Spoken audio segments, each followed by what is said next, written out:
Programang ito ay rated SPG. Striktong patnubay at gabay ng magulang ang kailangan. Maaaring may masiselang tema, lengguwahe, karahasan, sexual, horror o droga na hindi angkop sa mga bata.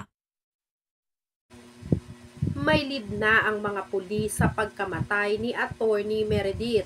Sino kaya ang suspect nila? Alamin natin. Welcome back sa aking channel, mga kaganapan sa Lilet Matias. Sa party ni Attorney Meredith, bigla na lang nawala si Attorney Meredith sa mismong party niya.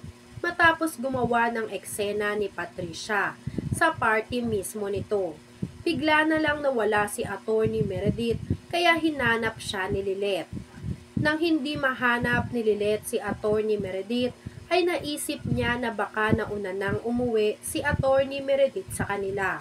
Kaya minabuti ni Lilet na puntahan si Attorney Meredith sa bahay nito. Hindi kasi mapakali si Lilet dahil alam ni Lilet na masama ang pakiramdam ni Attorney Meredith. Bumiyahe si Lilet papunta sa bahay ni Attorney Meredith sa Antipolo. Nakita ni Lilet na bukas ang gate ng bahay ni Attorney Meredith, kaya dumiretso na si Lilet papasok ng bahay nito. Tinatawag ni Lilet si Attorney Meredith pero walang sumasagot. Kaya unti-unti nang kinakabahan si Lilet kung ano ang nangyari sa nanay niyang si Attorney Meredith. Lalong-lalo na at alam ni Lilet na mag-isa lang si Attorney Meredith. Nagimbal si Lilet sa nakita niya. Nakita niya si Attorney Meredith na wala ng malay at punong-puno ng dugo. Hindi alam ni Lilet kung ano ang gagawin niya. Nilapitan ni Lilet si Attorney Meredith at iniyakan ito ni Lilet.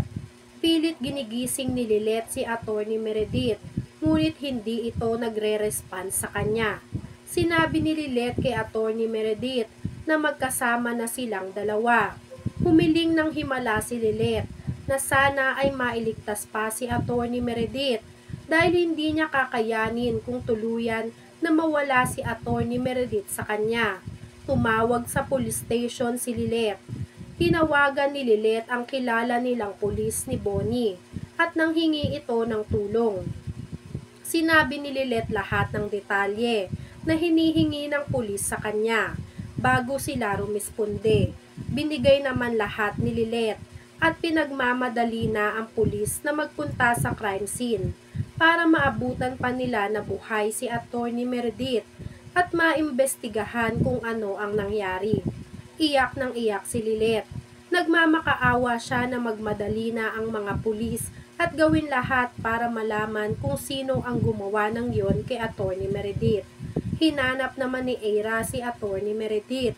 Naisip rin ni Eira na baka umuwi na si Attorney Meredith kaya bumiyahe siya papunta sa bahay nila. Pag-uwi ni Eira, napansin ni Eira na bukas ang gate kaya nagtaka siya. Agad-agad pumasok si Eira sa loob at nakita agad ni Eira na maraming dugo. Nagimbal si Eira. Tinanong niya si Lilet kung ano ang nangyari sa mati niyang si Attorney Meredith. Iyak ng iyak si Lilet at sumagot kay Eira na hindi rin niya alam kung sino ang gumawa ng yun kay Attorney Meredith dahil naabutan na lang raw ni Lilet na puno ng dugo si Attorney Meredith. Sinabi ni Lilet na malapit na dumating ang mga pulis at malalaman din nila kung sino ang gumawa ng yon kay Attorney Meredith. Dumating ang mga pulis kasama ng mga ambulansya at inimbestigahan ang buong lugar. Pilit naman nire-revive si Attorney Meredith. Gawin daw nila lahat para mailigtas si Attorney Meredith, sabi ni Eira at ni Linet. At sa pagkakataong ito ay nagkasundo na at nagkaayos na si Lilet at Eira. Ngunit huli na ang lahat. Wala na si Attorney Meredith. Isang masamang balita ang bumungad sa kanilang lahat. Nakarating na kay Bonnie, Kurt at Tinang Ses ang nangyari kay Attorney Meredith. Matapos malaman ni Bonnie sa kaibigan nila na pulis na tumawag si Lilet sa pulis at nagpapatulong. Dahil natagpuan ni Lilet si Attorney Meredith na punong-puno ng dugo. Agad-agad naman na pumunta sila Kurt. Sumama si Tinang Ses kung nasaan sila Lilet.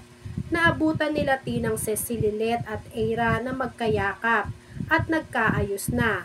Inabot ni Kurt ang cellphone ni Atty. Meredith dito kay Ira at sinabi na napulot niya ang cellphone sa labas ng party at ang huling tumawag ay si Ramir Engano. Nagulat si Lilet kung bakit tinawagan ni Ramir si Atty. Meredith. Samantala, nagpunta si Trixie sa tinutuluyan ni Ramir para doon muna sana magpalipas ng gabi. Nagkausap ang mag-ama tungkol kay Patricia sa ugaling pinapakita nito. Nang biglang tumawag ang kaibigan ni Trixie. Binalita ang nangyari kay Atty. Meredith, kaya agad-agad na umalis si Ramir. Sumama si Trixie, papunta kung nasaan sila Lilet. Pagdating ni Ramir at Trixie kung nasaan sila Lilet, galit na galit si Ira. Tinanong niya si Ramir kung bakit tumatawag kay Atty. Meredith. Nagsabi si Ramir na gusto lang naman niyang kamustahin si Atty. Meredith pero hindi naniwala si Ira. Nagalit siya kay Ramir at sinabihan si Ramir na kasalanan ni Ramir ang lahat dahil sa asawa nitong si Ramir na si Patricia.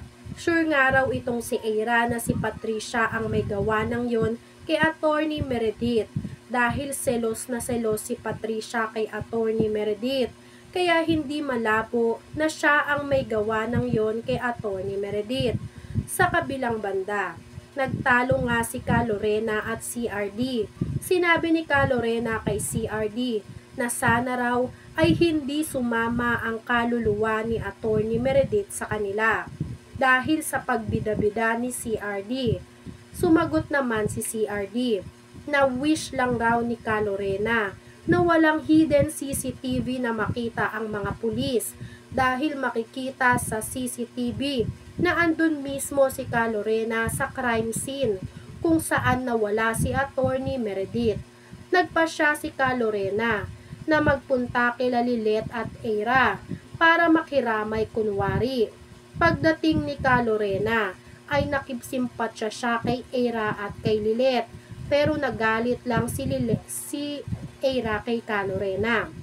Hindi raw kailangan ni Ira ang pekeng simpatya nitong si Ka Lorena sa kanila at tinapik ang kamay ni Ka Lorena.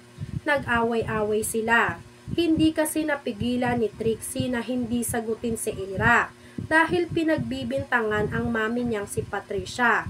Kaya nagkagulo silang lahat. Wala namang kinampihan si Lilet at inawat lang silang pareho. Dumating ang investigador at pinagsabihan sila na gusto raw ba nila na magpatayan. Siguraduhin lang daw nila na malinis silang lahat kasi ang pumatay raw kay Atty. Meredith Simons ay hindi malinis trumabaho. Akala daw niya sinira lang ang CCTV ay yun na, hindi siya mangangasiwa. Sino kaya ang tinutukoy ng investigador na may gawa ng karumal-dumal na pangyayari kay Atty. Meredith? Yan nga ang mga kaganapan at mga dapat nating abangan dito sa Lilet Matias. Kung gusto nyo pa ng mga ganitong klaseng video ay mag-subscribe at i-like itong video na to. Maraming salamat po.